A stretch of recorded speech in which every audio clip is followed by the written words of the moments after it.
അഹമ്മദാബാദ് വിമാനാപകടത്തെപ്പറ്റി പല വാർത്തകളും ഇപ്പം വന്നുകൊണ്ടിരിക്കുകയാണ്. എങ്ങനെയാണ് ഈ അട്ടിമറി ഉണ്ടായത്, ഈ അപകടം ഉണ്ടായത് എങ്ങനെ, അത് വിശകലനം ചെയ്തുകൊണ്ടിരിക്കുകയാണ് ഇന്ത്യയിലെ investigation bureau, aircraft accident investigation bureau AAIG അത് അന്വേഷണം നടത്തിക്കൊണ്ടിരിക്കുന്നത്. അതുകൂടാതെ NIA ഉൾപ്പെടെയുള്ള ഇന്ത്യയിലെ ഇൻവെസ്റ്റിഗേറ്റിംഗ് ഏജൻസികളും അന്വേഷണം നടത്തുന്നുണ്ട്. അട്ടിമറിയാണോ അതോ ഒരു ആക്സിഡൻ്റ് ആണോ എന്താണെന്ന് ഇതുവരെ വ്യക്തതയില്ല. ഏതായാലും ഈ അട്ടിമറിക്കുള്ള സാധ്യതകളെപ്പറ്റി പലരും പല ചർച്ചകളും നടത്തുന്നതായി കാണാം. എങ്കിലും ആ ഫ്ലൈറ്റിൽ സഞ്ചരിച്ച 242 യാത്രക്കാരിലെ ഒരാൾ മാത്രം ജീവിച്ചു. അദ്ദേഹം ചില കാര്യങ്ങളൊക്കെ പറഞ്ഞു. അദ്ദേഹം വലിയ പരിക്കേൽക്കാതെ എയർപോർട്ടിലെ അപകടത്തിൽ നിന്ന് രക്ഷപ്പെട്ടു. ഏകദേശം 290 പേരോളം മരണപ്പെട്ടു എന്നുള്ളതാണ്. 241 പേര് ഫ്ലൈറ്റിൽ സഞ്ചരിച്ചവരും. ബാക്കി ആ അപകട സമയത്ത് ഈ പ്ലെയിന് അവിടെയുള്ള ഒരു ഹോസ്റ്റലിലേക്ക് അത് ഇടിച്ചു കയറി അവിടെ ഉണ്ടായിരുന്ന പലരും കൊല്ലപ്പെട്ടു. 290 പേര് നഷ്ടപ്പെട്ടതായിട്ടാണ് ഇപ്പം വാർത്തകൾ വരുന്നത്. അതിനകത്ത് ഏകദേശം 270 പേരെ 70 പേരെ ഐഡൻറ്റിഫൈ ചെയ്തു DNA ഉപയോഗിച്ചിട്ട് തിരിച്ചറിഞ്ഞിട്ടുണ്ട്. എങ്കിലും 290 പേര് മൊത്തം മരണപ്പെട്ടു ഈ ആക്സിഡൻ്റ് ആയിട്ട് എന്നാണ് കാണുന്നത്. അതിനകത്ത് വിദേശികൾ ധാരാളം പേരുണ്ടായിരുന്നു. 154 പേര് ഇന്ത്യക്കാർ തന്നെയാണ് മരിച്ചത്. 37 പേര് ബ്രിട്ടീഷുകാരാണ്, 6 പേര് പോർച്ചുഗീസുകാരാണ്, ഒരാൾ കനേഡിയനാണ്. അപ്പോൾ എന്താണ് ഈ ഫ്ലൈറ്റിന് സംഭവിച്ചതെന്ന് ഇന്നും അജ്ഞാതമാണ്. പല തിയറികളും പുറത്തു വരുന്ന നമുക്ക് കാണാം.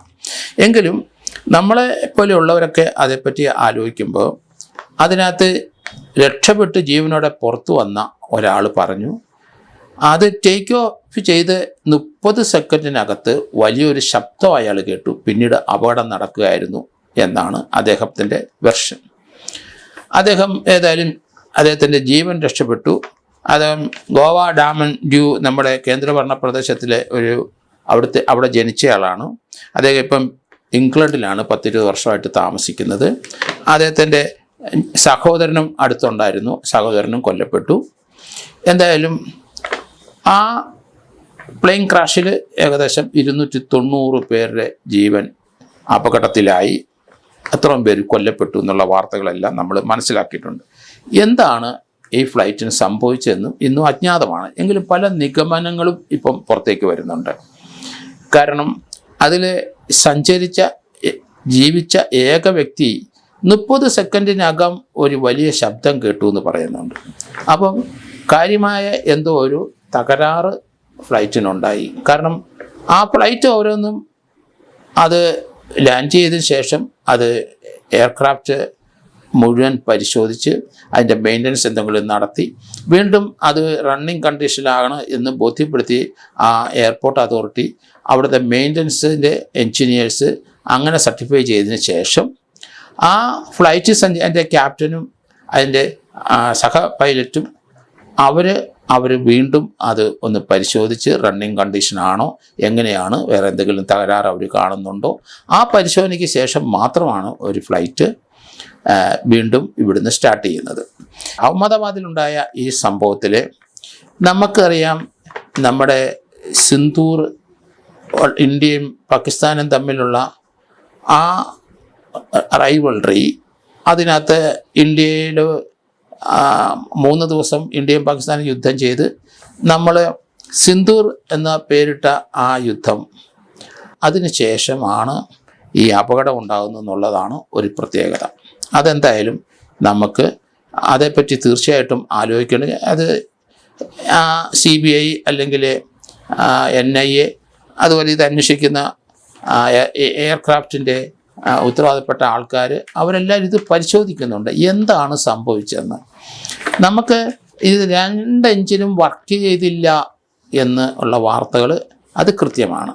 കാരണം അത് അവിടുന്ന് ടേക്ക് ഓഫ് ചെയ്ത ശേഷം ഉയർന്നുയർന്ന് പോകേണ്ടതിന് പകരം അതൊരു ലെവലിൽ ചെന്നിട്ട് 687 അടി ഉയരത്തിൽ ചെന്നിട്ട് വീണ്ടും താഴോട്ട് പറന്ന് മൂക്കിടിച്ച് വീഴുകയാണ് ഉണ്ടായത്.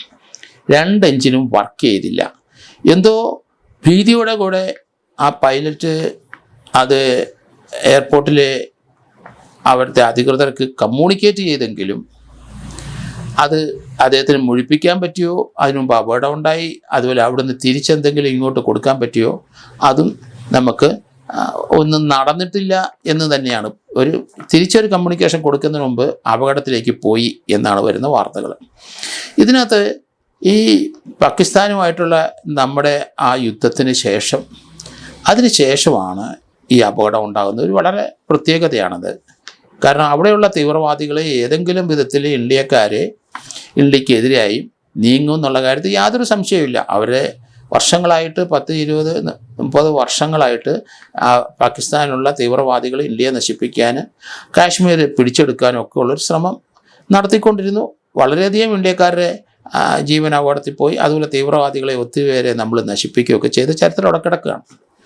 അപ്പോൾ ഇപ്പം ആ സിന്ദൂർ നമ്മുടെ ആ യുദ്ധത്തിന് ശേഷം ഇപ്പോൾ അതിലൊരു 10, 15 അല്ലെങ്കിൽ 20 ദിവസത്തിനകം ഒരു അപകടം ഉണ്ടായെന്ന് പറഞ്ഞാൽ അതിനകത്ത് തീർച്ചയായിട്ടും ഒരു അട്ടിമറിയുടെ കാര്യം നമ്മൾ സംശയിക്കേണ്ടിയിരിക്കുന്നു. അതിൻ്റെ കാരണം ടർക്കി എന്ന ഒരു രാജ്യത്തെ, പാകിസ്ഥാനോട് അടുപ്പമുള്ള ഒരു രാജ്യത്തിലെ അവരുടെ ഒരു ഏജൻസിയാണ് ഇന്ത്യയിലുള്ള എയർപോർട്ടുകളിലെ മെയിൻ്റനൻസും അതുപോലെ തന്നെ എയർക്രാഫ്റ്റിൻ്റെ മെയിൻ്റനൻസുകളെല്ലാം ചെയ്യുന്നത് കോൺട്രാക്റ്റ് അടിസ്ഥാനത്തിൽ വർഷങ്ങളായിട്ട് അവർ ചെയ്യുന്നതാണ്. പക്ഷേ 2 എഞ്ചിനും വർക്ക് ചെയ്തില്ല എന്ന് ഉള്ള വാർത്തകളാണ് നമുക്ക് ലഭിക്കുന്നത്. തീർച്ചയായിട്ടും ഒരു എൻജിൻ ഫെയിലിയർ തന്നെ ഇതിനകത്ത് ഉണ്ടായി എന്ന് വരുന്നു. ഹൈഡ്രോളിക് സിസ്റ്റത്തിന് ചിലപ്പം തകരാറുണ്ടാകാം, മാൽ ഫങ്ഷൻ ഉണ്ടാകാം, ലാൻഡിംഗ് ഗിയറിനൊക്കെ പ്രശ്നം ഉണ്ടാകാം, അതൊക്കെ ഇലക്ട്രിക്കൽ സിസ്റ്റത്തിൻ്റെ ഫെയിലിയർ ആകാം. ഇങ്ങനെ 100,000 ഉണ്ടെങ്കിലും 2 എഞ്ചിനും അത് വർക്ക് ചെയ്തില്ല എന്നുള്ളതാണ്. ടേക്ക് ഓഫ് ചെയ്തപ്പോൾ സമയത്ത് അത് വർക്ക് ചെയ്ത്, പിന്നെ എഞ്ചിൻ 2 ഓഫായി എന്നുള്ള അലാമായ ഒരു വിളിയായിരുന്നു ആ ക്യാപ്റ്റൻ്റേതെന്നാണ് നമ്മൾ കണക്കാക്കുന്നത്.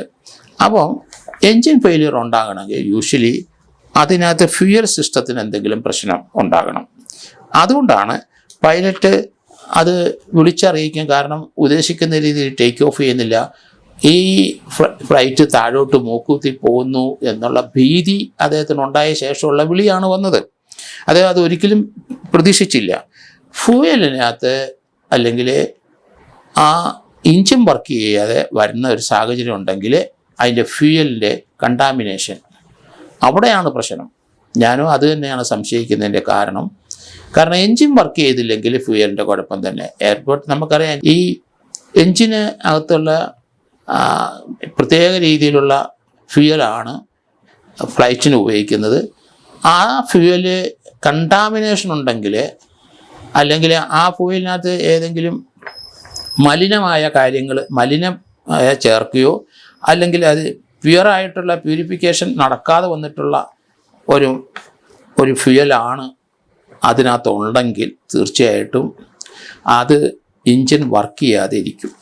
അപ്പോൾ 2 എഞ്ചിനും ഫെയിലിയർ ആയിട്ടുണ്ടെങ്കിൽ ഫ്യൂയൽ കണ്ടാമിനേഷൻ തന്നെയാണ് കാരണമെന്ന് എനിക്ക് തോന്നുന്നത്. കാരണം മറ്റ് സിസ്റ്റങ്ങളെല്ലാം വർക്ക് ചെയ്തിട്ടുണ്ടാവും.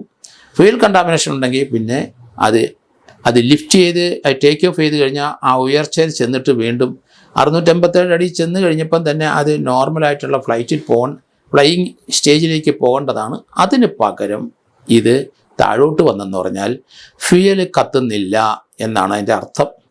അതുകൊണ്ട് അതെങ്ങനെ കണ്ടാമിനേറ്റഡ് ആയ ഫ്യൂയലാണ് അതിനകത്ത് ഉണ്ടായിരുന്നതെന്ന്, അതുകൊണ്ടാണ് ആ എഞ്ചിൻ പ്രവർത്തിക്കാതിരുന്നത്. എഞ്ചിൻ പ്രവർത്തിക്കത്തില്ല, അങ്ങനെ സംഭവിച്ചിരിക്കാനാണ് സാധ്യത. അപ്പോൾ അദ്ദേഹം ഗിയർ ഡൗൺ ചെയ്യില്ലെങ്കിൽ ഹൈഡ്രോളിക് സിസ്റ്റത്തിലൊക്കെ പിടിച്ചാലും വലിച്ചാലും തെറ്റിപ്പോയെന്നൊക്കെ പല കണക്കുകൾ നമ്മൾ പറഞ്ഞാലും ശരി, ഫ്യൂയൽ കണ്ടാമിനേഷൻ ആണെങ്കിൽ ഫ്ലൈറ്റ് ടേക്ക് ഓഫ് ചെയ്ത ശേഷം താഴോട്ട് തന്നെ മൂക്കിടിച്ച് തന്നെ വീഴും എന്നാണ് എനിക്ക് തോന്നുന്നത്.